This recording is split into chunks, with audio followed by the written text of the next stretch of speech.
जय श्री कृष्णा, जय श्री राम, जय श्री राधे राधे, जय श्री महाकाल। इस प्रवचन में आपको श्रवण कराएंगे प्रचेताओं को श्री नारद जी का उपदेश और उनका परम पद लाभ। श्री मैत्रेय जी कहते हैं, विदुर जी 10 लाख वर्ष बीत जाने पर जब प्रचेताओं को विवेक हुआ तब उन्हें भगवान के वाक्यों की याद आई और वे अपनी भार्या मारिशा को पुत्र के पास छोड़कर तुरंत घर से निकल पड़े। वे पश्चिम दिशा में समुद्र के तट पर जहाँ जाजली मुनि ने सिद्धि प्राप्त की थी जा पहुँचे और जिससे समस्त भूतों में एक ही आत्म तत्व विद्यमान है ऐसा ज्ञान होता है, उस आत्म विचार रूप ब्रह्म सत्र का संकल्प करके बैठ गए। उन्होंने प्राण मन वाणी और दृष्टि को बस में किया तथा शरीर को निश्चेष्ट स्तर और सीधा रखते हुए आसन को जीतकर चित्त को शुद्ध परम ब्रह्म में लीन कर दिया। ऐसी स्थिति में उन्हें देवता और असुर दोनों के ही बंदनीय श्री नारद जी ने देखा। नारद जी को आया देख प्रचेतागण खड़े हो गए और प्रणाम करके आदर सत्कार पूर्वक देश कालानुसार उनकी विधिवत पूजा की। जब नारद जी सुखपूर्वक बैठ गए तब वे कहने लगे। प्रचेताओं ने कहा, देवर से आपका स्वागत है, आज बड़े भाग्य से हमें आपका दर्शन हुआ है। ब्रह्मन सूर्य के समान आपका घूमना फिरना भी ज्ञान लोक से समस्त जीवों को अभय दान प्रदान करने वाला है। प्रभु भगवान शंकर और श्री विष्णु भगवान ने हमें जो उपदेश दिया था उसे गृहस्थी में आसक्त रहने के कारण हम लोग प्रायः भूल गए हैं। अतः आप हमारे हृदयों में उस परमार्थ तत्व का साक्षात कराने वाले अध्यात्म ज्ञान को फिर प्रकाशित कर दीजिए, जिससे हम सुगमता से इस दुस्तर संसार सागर से पार हो जाए। श्री मैत्रेय जी कहते हैं, भगवानमय श्री नारद जी का चित्त सर्वदा भगवान श्री कृष्ण में ही लगा रहता है। वे प्रचेताओं के इस प्रकार पूछने पर उनसे कहने लगे। श्री नारद जी ने कहा, राजाओं, इस लोक में मनुष्य का वही जन्म, वही कर्म, वही मृत्यु, वही वन और वही वाणी सफल है जिसके द्वारा सर्वात्मा सर्वेश्वर श्री हरि का सेवन किया जाता है। जिनके द्वारा अपने स्वरूप का साक्षात्कार कराने वाले श्री हरि को प्राप्त न किया जाए, उन माता पिता की पवित्रता से, यज्ञोपवीत संस्कार से एवं यज्ञ दीक्षा से प्राप्त होने वाले उन 3 प्रकार के श्रेष्ठ जन्मों से, वेदोक्त कर्मों से, देवताओं के समान दीर्घ आयु से, शास्त्र ज्ञान से, तप से, वाणी की चतुराई से, अनेक प्रकार की बातें याद रखने की शक्ति से, तीव्र बुद्धि से, बल से, इंद्रियों की पटुता से, योग से, सांख्य आत्मा अनात्म विवेक से, संन्यास और वेदाध्ययन से तथा व्रत वैराग्य आदि अन्य कल्याण साधनों से भी पुरुष का क्या लाभ है। वास्तव में समस्त कल्याणों की अवधि आत्मा ही है और आत्मज्ञान प्रदान करने वाले श्री हरि ही संपूर्ण प्राणियों की प्रिय आत्मा है। जिस प्रकार वृक्ष की जड़ सींचने से उसके तना, शाखा, उपशाखा आदि सभी का पोषण हो जाता है और जैसे भोजन द्वारा प्राणों को तृप्त करने से समस्त इंद्रियां पुष्ट होती है, उसी प्रकार श्री भगवान की पूजा ही सबकी पूजा है। जिस प्रकार वर्षा काल में जल सूर्य के प्रताप से उत्पन्न होता है और ग्रीष्म ऋतु में उसी की किरणों में पुनः प्रवेश कर जाता है, तथा जैसे समस्त चराचर भूत पृथ्वी से उत्पन्न होते हैं और फिर उसी में मिल जाते हैं, उसी प्रकार चेतनात्मक यह समस्त प्रपंच श्री हरि से ही उत्पन्न होता है और उन्हीं में लीन हो जाता है। वस्तुतः यह विश्वात्मा श्री भगवान का वह शास्त्र प्रसिद्ध सर्वोपाधि रहित स्वरूप ही है।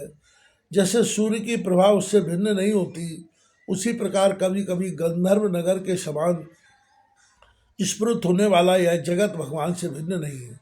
तथा जैसे जागृत अवस्था में इंद्रियां क्रियाशील रहती है किंतु सुसुप्ति में उनकी शक्तियां लीन हो जाती हैं, उसी प्रकार यह जगत सर्ग काल में भगवान से प्रकट हो जाता है और कल्पांत होने पर उन्हीं में लीन हो जाता है। स्वरूपता तो भगवान में द्रव्य, क्रिया और ज्ञान रूपी त्रिविध अहंकार के कार्यों की तथा उनके निमित्त से होने वाले भेद भ्रम की सत्ता है ही नहीं। नृपतिगण जैसे बादल, अंधकार और प्रकाश वे क्रमशः आकाश से प्रकट होते हैं और उसी में लीन हो जाते हैं, किंतु आकाश इनसे लिप्त नहीं होता।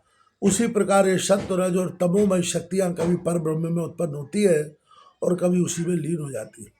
इसी प्रकार इनका प्रभाव चलता रहता है, किंतु इससे आकाश के समान असंग परमात्मा में कोई विकार नहीं होता। अतः तुम ब्रह्मादि समस्त लोकपालों के भी अधीश्वर श्री हरि को अपने से अभिन्न मानते हुए भजो, क्योंकि वे ही समस्त देहधारियों के एकमात्र परमात्मा हैं। वे ही जगत के निमित्त कारण, काल उपादान कारण, प्रधान और नियंता पुरुषोत्तम है, तथा अपनी काल शक्ति से वे ही इस गुणों के प्रभाव रूप प्रपंच का संहार कर देते हैं। हे भक्तवत्सल भगवान, समस्त जीवों पर दया करने से, जो कुछ मिल जाए उसी में संतुष्ट रहने से, तथा समस्त इंद्रियों को विषयों से निवृत्त करके शांत करने से शीघ्र ही प्रसन्न हो जाते हैं। पुत्रेष्णा आदि सब प्रकार की वासनाओं के निकल जाने से जिनका अंतःकरण शुद्ध हो गया है, उन संतों के हृदय में उनके निरंतर बढ़ते हुए चिंतन से खिंचकर अविनाशी श्री हरि आ जाते हैं और अपनी भक्ताधीनता को चरितार्थ करते हुए हृदयाकाश की भांति वहाँ से हटते नहीं। भगवान तो अपने को भगवान को मैं सर्वस्व मानने वाले निर्धन पुरुषों पर ही प्रेम करते हैं, क्योंकि वे परम रसज्ञ हैं। उन अकिंचनों की अन्याश्रा अहेतु की भक्ति में कितना माधुर्य होता है, इसे प्रभु अच्छी तरह जानते हैं। जो लोग अपने शास्त्र ज्ञान, धन, कुल और कर्मों के मद से उन्मत्त होकर ऐसे निष्किंचन साधुजनों का तिरस्कार करते हैं, उन दुर्बुद्धियों की पूजा तो प्रभु स्वीकार ही नहीं करते। भगवान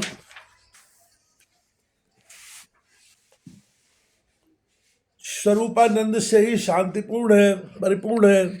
उन्हें निरंतर अपनी सेवा में रहने वाली लक्ष्मी जी तथा उनकी इच्छा करने वाले नरपति देवताओं की भी कोई परवाह नहीं है। इतने पर भी वे अपने भक्तों के अधीन ही रहते हैं। अहो, ऐसे करुणा सागर श्री हरि को कोई भी कृतज्ञ पुरुष थोड़ी देर के लिए भी कैसे छोड़ सकता है। श्री मैत्रेय जी कहते हैं, विदुर जी, भगवान नारद ने प्रचेताओं को इस उपदेश के साथ साथ और भी बहुत सी भगवत संबंधी बातें सुनाई। इसके पश्चात वे ब्रह्मलोक को चले गए। प्रचेतागण भी उनके मुख से संपूर्ण जगत के पाप रूप मल को दूर करने वाले भगवत चरण सुनकर भगवान के चरण कमलों का ही चिंतन करने लगे और अंत में भगवत धाम को प्राप्त हुए।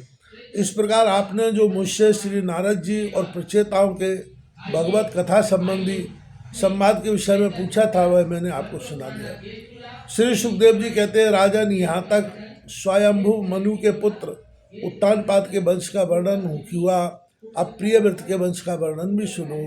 राजा प्रियव्रत ने श्री नारद जी से आत्मज्ञान का उपदेश पाकर भी राज्यभोग किया था तथा अंत में इस संपूर्ण पृथ्वी को अपने पुत्रों में बांटकर वे भगवान के परम धाम को प्राप्त हुए थे।